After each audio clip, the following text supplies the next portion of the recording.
Hello दोस्तों, स्वागत है आप सबका एक बार फिर से चैनल में। दोस्तों, इस वीडियो में हम इलाहाबाद हाई कोर्ट की वैकेंसी के बारे में बात करने वाले हैं और हम इसमें सिलेबस भी आपको बताएंगे कि आपका सिलेबस क्या रहने वाला है। प्रीवियस ईयर में जब ये एग्ज़ाम हुआ था तो उस पर भी हम देखेंगे कि उनका सिलेबस इन सब पोस्टों के लिए क्या था। ठीक है, चलिए स्टार्ट करते हैं। यहाँ पर देखिए हाई कोर्ट की तरफ से नोटिस जारी कर दी गई है और यहाँ पर आप देखेंगे पहली आपकी क्या है तो डिस्ट्रिक्ट कोर्ट में स्टेनोग्राफर की भर्ती। ये चीज़ ध्यान दीजिएगा, ये कैटेगरी सी की भर्ती है। इस पोस्ट का नाम क्या है तो स्टेनोग्राफर ग्रेड 3 है। इसके लिए देख लिया आपके लिए मिनिमम क्वालिफिकेशन क्या होनी चाहिए तो आपके पास ग्रेजुएशन विद डिप्लोमा होना चाहिए या तो सर्टिफिकेट होना चाहिए, यानी ग्रेजुएशन कंपलसरी है। इसके साथ ही आपके पास डिप्लोमा या सर्टिफिकेट होना चाहिए स्टेनोग्राफी में और साथ ही आपके पास CCC सर्टिफिकेट भी होना चाहिए। ये चीज़ आपको ध्यान देना है। और इन सब के साथ 25 या 30 वर्ड पर मिनट आपको हिंदी और इंग्लिश की जो है टाइपिंग भी आपको आनी चाहिए। ठीक है, इसकी पोस्ट की संख्या की बात करें तो 583 है, जिनमें से 517 हिंदी स्टेनोग्राफर की हैं, 66 आपकी इंग्लिश स्टेनोग्राफर की हैं।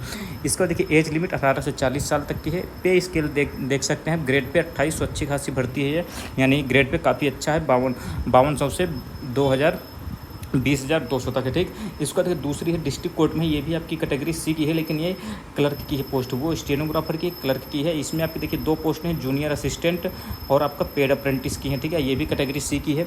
इसमें देखिए 10+2 होना चाहिए। इसके साथ ही आपके पास CCC सर्टिफिकेट होना चाहिए। इसके साथ इसमें भी आपके पास 25 वर्ड पर मिनट हिंदी के लिए और 30 वर्ड पर मिनट ये आपकी इंग्लिश के लिए टाइपिंग आपको आनी चाहिए। जूनियर असिस्टेंट की बात करें देख सकते हैं 1054 पोस्ट हैं। ये चीज़ ध्यान दीजिएगा, 1054 में ध्यान दीजिए 932 जूनियर असिस्टेंट की हैं, 122 आपकी पेड अप्रेंटिस की, यानी इन दोनों को मिलाकर आपकी 1054 पोस्ट हैं। इसकी उम्र सीमा 18 से 40। ठीक, इसके आप देख सकते हैं ग्रेड पे 2000 है आपका जूनियर असिस्टेंट का। पेड अप्रेंटिस की बात करें तो 1900 ग्रेड पे की है, ये फिक्स्ड है, इतना ही मिलेगा पेड अप्रेंटिस में। ये ध्यान दीजिएगा, ग्रेड पे 1900 है आपका इसका। तीसरी है आपके देखिए ड्राइवर की पोस्ट है, ये भी आपकी कैटेगरी सी की है।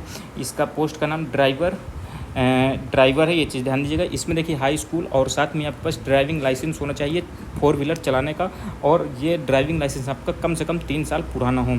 इसकी पोस्ट कितनी है, 30 पोस्ट है और इसकी भी उम्र सीमा 18 से 40 वर्ष है। इसका ग्रेड पे भी आपको 1900। ठीक, इसको देखिए बात करें कैटेगरी डी की आपकी पोस्ट है तो इसमें देखिए ट्यूबवेल ऑपरेटर है जो इलेक्ट्रीशियन से संबंधित है। इसके अलावा प्रोसेस सर्वर है और प्यून की निकली हुई हैं।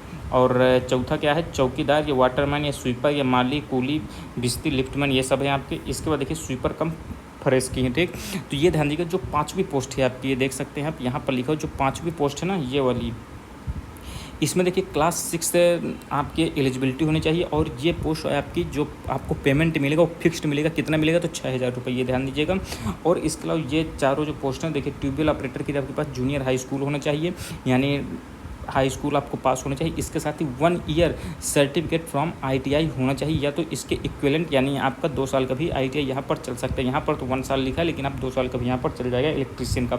इसके अलावा प्रोसेस सर्वर की बात करें तो हाई स्कूल चाहिए, और प्यून की बात करें तो इनके लिए भी देखिए 10 यानी हाई स्कूल ही चाहिए। इसके अलावा चौकीदार के लिए जूनियर हाई स्कूल इनके लिए चाहिए। ठीक, अब यहाँ पर देखिए कितनी पोस्ट है, 1639 हैं और 18 से 40 साल की उम्र यहाँ पर भी है।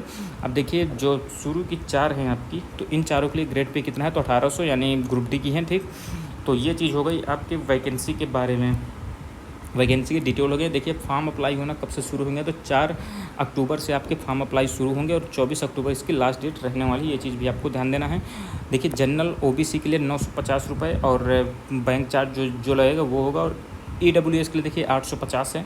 SC ST के लिए आपका 750 रुपये है। ठीक, और इसके अलावा बात करें हम, देखिए ये आपका सीरियल 1 की बात है, जो for post mentioned serial number 1 पर, यानी आपके इसके लिए। और सीरियल नंबर 2 की बात करें तो स्टेनोग्राफर की आपकी 950, 850, 750 है। और इसके अलावा इनके लिए देखिए सीरियल नंबर 2 और 3, यानी जो ग्रुप सी की जूनियर असिस्टेंट और पेड अप्रेंटिस की हैं। और ड्राइवर की जो है इस पर देखिए 850 जनरल OBC की। इसके अलावा देखिए EWS की कितनी है 750 है, और SC और ST की कितने हैं तो 650 रुपये हैं। इसके अलावा जो ग्रुप डी की है इस पर देख सकते हैं 800 रुपये है जनरल OBC की, और EWS की 700 रुपये है, और SC ST कितने हैं तो 600 रुपये हैं।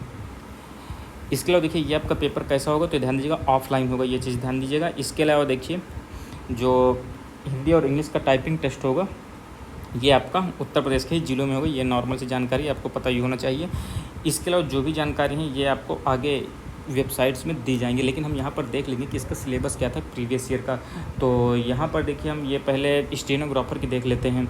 स्टेनोग्राफर की बात करें देख सकते हैं सिलेबस एंड मॉडलिटीज़ की बात करें तो देखिए स्टेज 1 आपका होगा पहले रिटन एग्जामिनेशन। इसमें हिंदी, इंग्लिश, जनरल स्टडीज़ और मैथमेटिक्स आएगी, 100 नंबर की आएगी, ठीक है, ये स्टेनोग्राफर के लिए है। इसके बाद स्टेज सेकंड होगा आपका हिंदी और इंग्लिश का टाइपिंग होगा। स्टेज सेकंड की बात हो रही है, इसमें देखिए 25 मार्क्स आपको हिंदी टाइपिंग में मिलेंगे और 25 मार्क्स आपको इंग्लिश टाइपिंग में मिलेंगे। मिनिमम क्वालिफाइंग मार्क कितने हैं?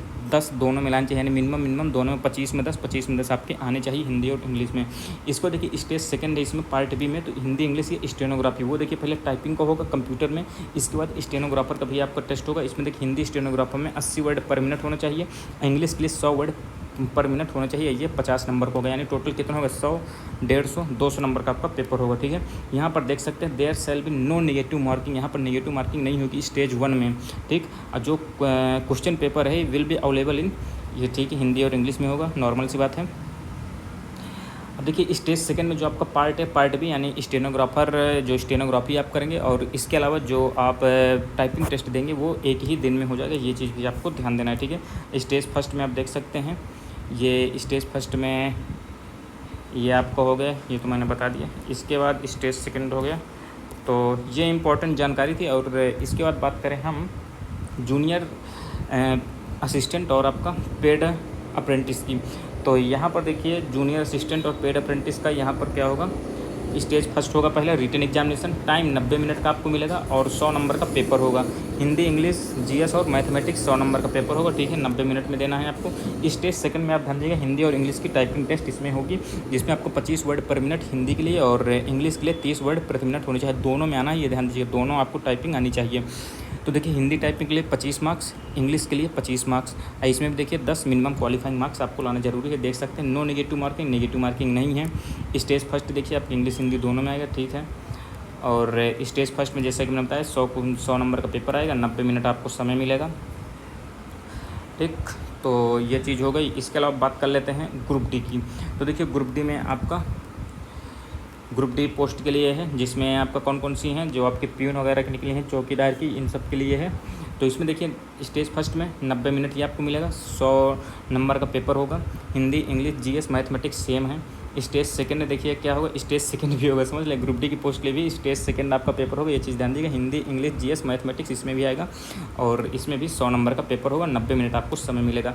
निगेटिव मार्किंग इसमें भी नहीं है और पेपर आपके हिंदी, इंग्लिश दोनों में आएगा, ये ध्यान दीजिएगा। इसमें स्टेज पर न जाइए कि आपका 2 पेपर होंगे, ये पेपर दोस्तों बहुत ही सरल आता है, ठीक है, नॉर्मल पेपर रहता है, इसलिए मेरिट भी इसकी हाई जाती है, क्योंकि बहुत ही अच्छे खासे पढ़े लिखे लड़के देखिए गवर्नमेंट नौकरी पाने के चक्कर में यहाँ छोटे छोटे एग्जाम भी बच्चे देते हैं, जिसके कारण से मेरिट हाई हो जाती है। लेकिन आप खुद यदि आप 2-3 साल से कंपटीशन की दुनिया में है ना, तो आप आराम से इस पेपर को निकाल सकते हैं। आपकी Hindi, English, GS, mathematics average भी है तब भी आप निकाल सकते हैं, बस आप प्रीवियस ईयर पैटर्न को फॉलो करके आप देख सकते हैं, ठीक है, आपका पेपर आराम से निकल जाएगा। स्टेज फर्स्ट हो गया, स्टेज सेकंड दोनों आपका रिटन एग्जामिनेशन होना है, इसमें भी देखिए नेगेटिव मार्किंग नहीं होगी, ये चीज़ भी आपको ध्यान देना है, ठीक।